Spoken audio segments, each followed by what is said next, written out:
Morning बच्चों, last time we discuss assignment 5.4. In this video we start new exercise, new assignment 5.5. First question is here, MCQ. Okay, multiple choice question. First is 3x square plus 14x minus 5 is the equivalent to. Means हमारा ये पूरा chapter भी उसमें factorise चल रहा है ना, तो हम 5.4 में फैक्टराइज कर चुके हैं। 5.5 में भी हमें फैक्टराइज करना है। तो ये जो हमारा है, ये क्वेश्चन जो है, इसके जो ऑप्शन है वो फैक्टराइज के रूप में दे रखे हैं, ब्रैकेट के रूप में दे रखे हैं। तो हम इस क्वेश्चन का फैक्टराइज करेंगे, ठीक है। तो फर्स्ट क्वेश्चन में भी फैक्टराइज करना है, सेकंड में भी फैक्टराइज करना है, थर्ड में भी फैक्टराइज करना है, और इन ऑप्शन को देखना है कि कौन सा ऑप्शन राइट है। तो देखते हैं फर्स्ट MCQ। तो यहाँ पर हम देखेंगे कि 3x square plus 14x minus 5 है। तो प्रीवियस वीडियो में भी हमने इस तरह के क्वेश्चन किए थे जिसमें 3 टर्म है, आगे भी 1 टर्म, फिर सेकंड टर्म और थर्ड टर्म। तो थर्ड टर्म में हमने क्या किया था, आइडेंटिटी यूज़ की थी, a प्लस बी का होल स्क्वायर और a माइनस बी का। अगर आपने प्रीवियस वीडियो नहीं देखा है तो देख लीजिएगा। तो उसमें हमने इसी तरह के क्वेश्चन किए थे, लेकिन वहाँ पे और इस क्वेश्चन में अंतर है। वहाँ पे क्या हो रहा था, आगे वाले के जो टर्म है उसमें होल स्क्वायर बन रहा था। जैसे यहाँ पे 9 आएगा तो 9 को हम क्या लिखेंगे, 3 का स्क्वायर, यहाँ पे x का स्क्वायर तो 3x का होल स्क्वायर बन जाएगा, और पीछे 25 होगा तो 5 का स्क्वायर बन जाएगा। लेकिन न तो यहाँ पे इस क्वेश्चन को देखेंगे तो न तो आगे का होल स्क्वायर बन रहा है, न पीछे का होल स्क्वायर बन रहा है, क्योंकि 3 का होल स्क्वायर हम लिख नहीं पाएंगे। 3 को किसका लिखोगे और 5 को किसका लिखोगे। तो यहाँ पे अगर लिख भी दोगे, मान लो अगर √3 लिखेंगे, √5, ये आप बड़ी क्लास में सीखोगे कैसे लिखते हैं इसको, लेकिन फिर भी वो आइडेंटिटी नहीं बनेगी 2ab वाली, a square plus 2ab something, इस तरह की आइडेंटिटी नहीं बनेगी, है ना। तो ये सवाल उन आइडेंटिटियों से नहीं होगा जिनसे हमने प्रीवियस वीडियो में सवाल किए थे। तो अब यहाँ पे क्या होगा, एक नया तरीका लगेगा। अब इस तरीके में क्या होता है, देखिएगा कि जब आगे का भी होल स्क्वायर नहीं बनता, पीछे का भी होल स्क्वायर नहीं बनता, और 3 टर्म में सवाल होता है, तो यहाँ स्प्लिटिंग द मिडिल टर्म वाली मेथड लगती है। मतलब कि मिडिल टर्म को हम तोड़ते हैं। अब कैसे सॉल्व करते हैं, देखो। अब सबसे पहली प्रोसेस, सवाल अरेंज होना चाहिए, पहले स्क्वायर वाला, फिर बिना स्क्वायर, मतलब पहले वेरिएबल की बड़ी पावर वाला, तो x स्क्वायर, फिर x, और फिर विदाउट x, मतलब इस तरह से अरेंज होना चाहिए x की पावर के डिसेंडिंग क्रम में, ठीक है। तो स्क्वायर, फिर x, फिर बिना x। इसके बाद हम लास्ट और फर्स्ट वाले कोफिशिएंट का मल्टीप्लाई करते हैं। कोफिशिएंट मतलब होता है नंबर्स। तो 5 और 3, आगे आगे क्या है, 3 है, और पीछे पीछे क्या है, 5 है। तो इनका मल्टीप्लाई करते हैं। तो हम देखते हैं कि यहाँ पे इन दोनों मल्टीप्लाई आ रहा है 15। तो हमें क्या करना है, हमें बीच वाले के फैक्टर करना है। अब बीच वाले के टुकड़े करना है, कैसे करेंगे, तो 14 के टुकड़े करना है। अब 14 के टुकड़े आपको इस तरीके से करना है कि हाँ, अगर हम 14 के बाद वाला सिंबल देखें तो क्या है, माइनस है।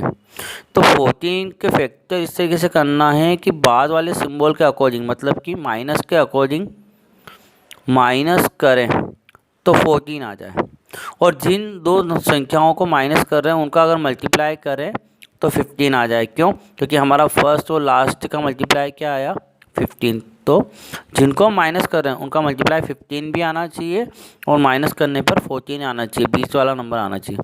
और ये माइनस क्यों किया, प्लस क्यों नहीं किया, क्योंकि 14 के बाद का सिंबल क्या है, माइनस है। अगर यहाँ प्लस होता तो प्लस करके 14 आना चाहिए, ये देखते हैं। तो अब हम सॉल्व करते हैं। तो 3x स्क्वायर लिखेंगे प्लस 14 को लिखने का तरीका चेंज हो जाएगा। 14 को लिखने का तरीका हमारा हो जाएगा 15 माइनस 1। क्यों, क्योंकि हमने पूरा प्रोसेस देख लिया कि 5 और 3 का मल्टीप्लाई 15, 14 को क्या करना है, माइनस करना है। कैसे करना है, तो 15 माइनस 1 तो 14 आता है, 15 में 1 का इंटू करें तो 15 आता है। तो ये सारी चीज़ें फॉलो हो रही, माइनस करने पे 14 आ रहा है, मल्टीप्लाई करे पे 15 आ रहा है, क्योंकि स्टार्टिंग में 15 आया था। तो 14 की प्लेस पे क्या लिखेंगे, 15 माइनस 1। तो हमने वही किया कि 3x स्क्वायर 14 की प्लेस पर 15 माइनस 1 ब्रैकेट में लिखा, और ये जो x है वो ब्रैकेट के बाहर आ गया, ठीक है, -5। अब क्या करेंगे, अब हम ब्रैकेट को ओपन करेंगे तो 3x² रहेगा प्लस 15 का x में मल्टीप्लाई होगा, मतलब इस बाहर का जो x है उसका मल्टीप्लाई दोनों में होगा। ठीक है, तो यहाँ पे बाहर वाले x का मल्टीप्लाई जब दोनों में होगा तो 15 का x में होगा, तो 15x माइनस, ब्रैकेट के अंदर माइनस है तो माइनस, और 1 का मल्टीप्लाई भी x में होगा, तो 1 का मल्टीप्लाई x में होगा तो x मतलब 1x लिखें तो 1 लिखा नहीं जाता, तो भी x है, तो x का मल्टीप्लाई 15 में हुआ 15x माइनस 1 का मल्टीप्लाई भी x में हुआ तो x माइनस के 5 बाहर आखिरी के जो बचे हुए हैं वो लिख दिए हमने। अब यहाँ पे क्या हो रहा है कि हम इन दोनों में से, आगे के दोनों में से क्या कॉमन ले सकते हैं, मतलब क्या बाहर आ सकता है, ब्रैकेट बनाएंगे हम। तो आप देखोगे कि हमारा जो 3 टर्म वाला सवाल था उसको कितने टर्म हो गए, 4, 1 2 3 4 टर्म हो गए। अब 4 टर्म में से हमें पता है कि आगे के 2 टर्म में क्या कॉमन आएगा, तो देखो दोनों में, आगे के दोनों टर्म में x मिल रहा है, यहाँ पे x² है और यहाँ पे x है, तो कम से कम x बाहर आ सकता है क्योंकि कम वाला पावर वाला बाहर आएगा। तो x की पावर यहाँ पे 1 है और यहाँ पे स्क्वायर है तो 1 वाला बाहर आ गया। ठीक है, इसके अलावा इसमें भी 3 का डिवाइड होता है और 15 में भी 3 का डिवाइड होता है। ठीक है, लेकिन अब अगर आप कहोगे सर 5 का भी तो होता है, तो अगर 15 में 5 का होता है तो क्या 3 में 5 का होता है, नहीं ना, तो 3 का इसमें भी हो रहा है इसमें भी हो रहा है। ठीक है, तो 3 को भी बाहर ले लिया, तो कुल मिला के क्या बाहर आया, 3x बाहर आया। अब ब्रैकेट बनाया क्योंकि हम इन दोनों टर्म को सॉल्व कर रहे हैं, जब इन दोनों टर्म को हम सॉल्व कर रहे हैं तो 3x को बाहर लिया क्योंकि ये इसमें भी कॉमन है और इसमें भी। अगर आपको ये समझ में ना आए तो क्या करो, फैक्टर कर लो, 3 × x प्लस 15 को लिखो 3 × 5 × x माइनस x माइनस 5। आप उस तरीके से भी कर सकते हो कि फैक्टर कर लें सबका, फिर क्या क्या मिल रहा है, तो 3x मिलेगा।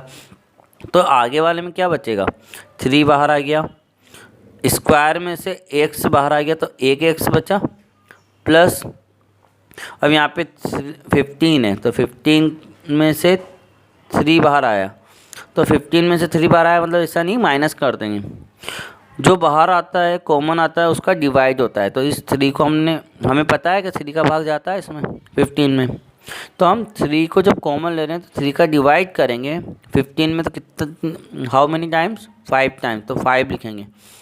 और ये x तो हमने बाहर ले लिया क्योंकि हम दोनों फर्स्ट के दोनों टर्म को सॉल्व कर रहे थे, इन दोनों को सॉल्व कर रहे थे, तो ये x कहाँ आ गया, बाहर आ गया, तो यहाँ पे कुछ भी नहीं बचा, तो केवल 5 बचा और ब्रैकेट क्लोज।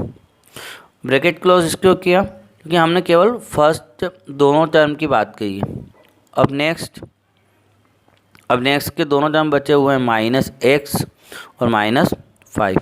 तो आप ये देखोगे कि इन दोनों में आप कहोगे सर कुछ भी कॉमन नहीं है, x अगर यहाँ है तो वहाँ नहीं है और 5 वहाँ है तो यहाँ कुछ भी नहीं है, तो जब कुछ भी नहीं मिलता है तो हमारा मिलता है 1। ठीक है, तो पहले हम बीच का सिंबल लेंगे, चाहे वो प्लस हो या माइनस हो, तो माइनस है तो माइनस लगा दिया। अब इन दोनों कुछ भी नहीं मिल रहा है तो 1 ले लिया, तो ब्रैकेट के अंदर क्या बचा, तो यहाँ से 1 बाहर आया तो 1 बाहर आएगा तो x बच गया, तो x का x।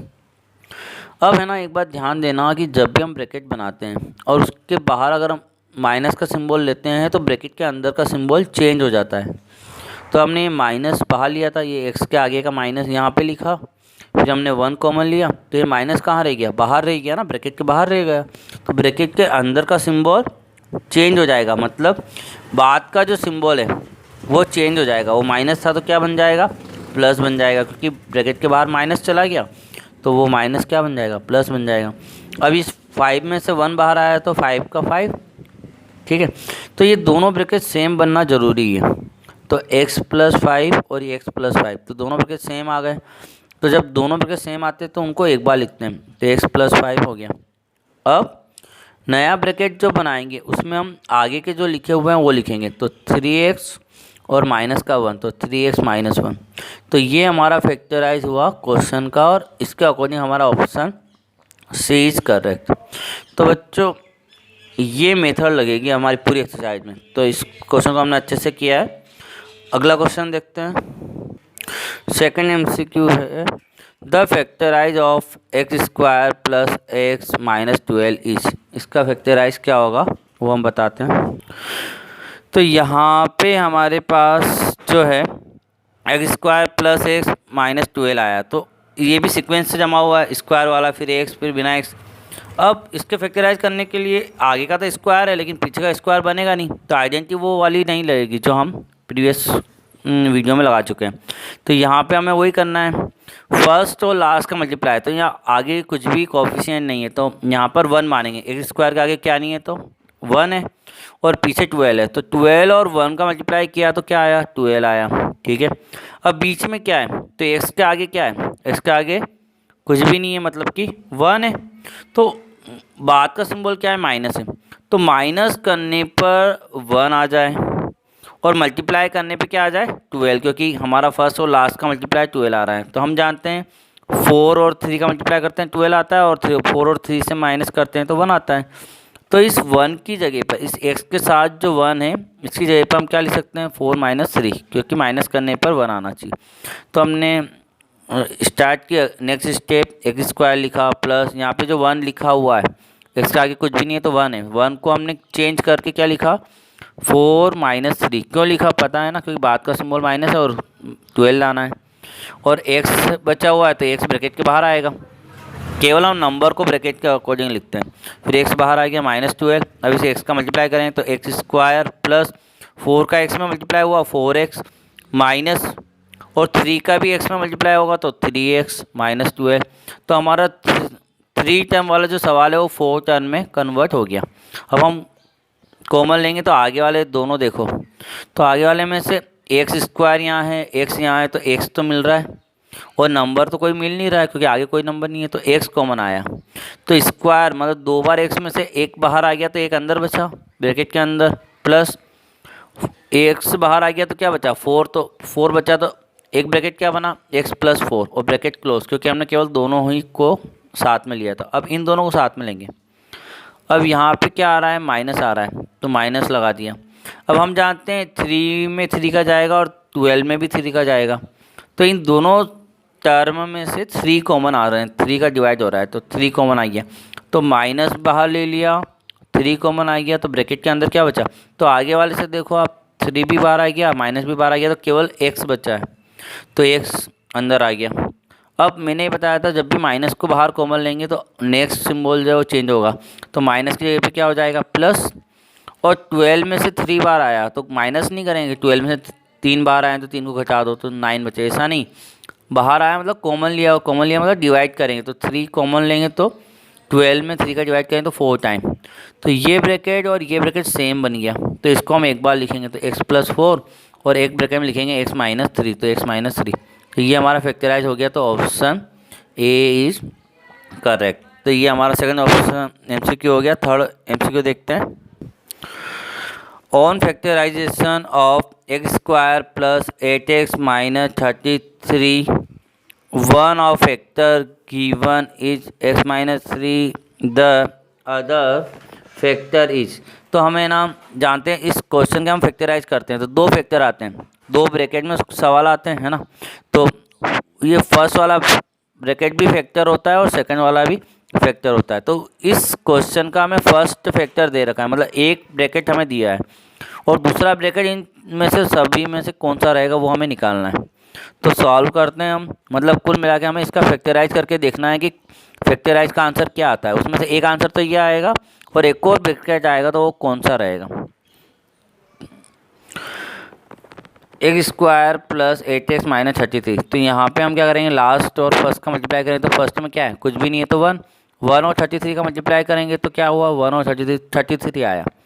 अब बीच में क्या लिखा हुआ है x के साथ 8 लिखा है और बाद का सिंबल क्या है माइनस, मतलब माइनस करने पर तो 8 आ जाए और उन दोनों नंबर का मल्टीप्लाई करें तो 33 आ जाए, क्योंकि हमारा आंसर 33 आया। तो हम जानते हैं 11 इंटू 3 33 होता है और 11 में से 3 गया तो 8 आता है। तो हम जानते हैं इस 8 की जगह पर हम 11 माइनस 3 लिख सकते हैं। तो एक्स स्क्वायर प्लस 8 की प्लेस पे क्या लिखा 11 माइनस 3, क्योंकि इनका सॉल्यूशन भी 8 आता है और ये हमें इसलिए लिखना पड़ा क्योंकि हमने देख लिया है कि फर्स्ट और लास्ट का टर्म का मल्टीप्लाई 33 आया था। तो 11 माइनस 3 और ब्रैकेट के बाहर क्या है x, जो x बचता है उसको लिखना है माइनस 33। अब ब्रैकेट ओपन कर रहे हैं तो एक्स स्क्वायर प्लस 11 का x में इंटू हुआ तो 11x माइनस, और बाहर का सिंबल प्लस है तो माइनस प्लस माइनस ही रहेगा। 3 का x में होगा तो 3x माइनस 33। अब यहाँ पे क्या कॉमन है आगे में से, तो आप देखोगे कि स्क्वायर है, यहाँ पे x है तो यहाँ पे एक्स स्क्वायर में से x तो कॉमन आ ही सकता है, नंबर कोई कॉमन आएगा नहीं। तो 2 बार स्क्वायर मतलब x 2 बार है तो वहाँ पे एक बार बाहर आया तो एक बार अंदर बचा, प्लस यहाँ से 11 के साथ का x बाहर आ गया तो 11 बचा, तो x प्लस 11 माइनस, दोनों में से क्या कॉमन है, 3 कॉमन है 3। उसके बाद ब्रैकेट लगाया तो यहाँ 3 बाहर आ गया तो x बचा, और माइनस कॉमन लिया इसलिए बाद का सिंबल क्या हुआ, प्लस हो जाएगा, प्लस, और 33 में से 3 बाहर आए मतलब कि 3 का डिवाइड किया तो 11 टाइम, तो x प्लस 11, तो x प्लस 11 दोनों सेम ब्रैकेट आने चाहिए, तो दोनों आ गए सेम ब्रैकेट। एक बार लिखेंगे x प्लस 11 और नया ब्रैकेट लिखेंगे x माइनस 3, तो x माइनस 3, तो ये x माइनस 3 तो हमें क्वेश्चन में दिया होता, हमारा फैक्टराइज क्या बचा हुआ है x plus 11, means option number B is correct. तो ये हमारा MCQ कंप्लीट हो गया। तो अगर बाहर यहाँ पे प्लस होगा तो बाद का सिंबल चेंज नहीं होगा, जैसे हमारे यहाँ माइनस कॉमन लिया ना तो बाद का सिंबल चेंज हो गया। लेकिन कभी बाई चांस आप कोई क्वेश्चन करो जिसमें यहाँ बीच में प्लस आ जाए और प्लस कॉमन ले रहे हो तो बाद के सिंबल को चेंज नहीं करना है, ठीक है। और हम ये एक्सरसाइज में डिस्कस कर लेंगे। तो थर्ड और फोर्थ क्वेश्चन इसी तरह से जो MCQ हमने किया उसी तरीके से आपका होंगे। इस सेकंड क्वेश्चन से लेकर ये यहाँ तक 14 क्वेश्चन तक ये सारे क्वेश्चन इसी तरह से होंगे, ठीक है। और फोर्थ के भी सारे क्वेश्चन इसी तरीके से होंगे। तो कुल मिला के ये बहुत सारा आपके लिए होमवर्क है, लेकिन हम आपको सारा होमवर्क में नहीं दे रहे हैं, जितने आप कर सकते हो उतना आप कीजिएगा। बाकी कुछ क्वेश्चन हम डिस्कस नेक्स्ट वीडियो में करेंगे, ठीक है बच्चों। तो अभी हमें सेकंड क्वेश्चन भी करना है, थर्ड के कुछ क्वेश्चन हम करेंगे और फोर्थ के कुछ क्वेश्चन हम करवाएंगे। बाकी कुछ क्वेश्चन आपको भी करना पड़ेंगे, मतलब अगर हम 14 है तो 7 क्वेश्चन में इसमें से करवा दूंगा, 6 क्वेश्चन में इसमें से करवा दूंगा, बाकी रिमेनिंग क्वेश्चन आप लोगों को होमवर्क में करना है, ठीक है बच्चों। तो नेक्स्ट वीडियो में हम आगे डिस्कस करेंगे। तो अभी फ़िलहाल आप MCQ करके इन क्वेश्चनों को ट्राई कीजिएगा, थर्ड और फोर्थ के क्वेश्चनों को ट्राई कीजिएगा कि आप कितने क्वेश्चन समझ पाएँ, कैसे हो रहे हैं। नेक्स्ट वीडियो को वॉच कीजिएगा और आपको अच्छे से समझ में आ जाएगा। Thank you.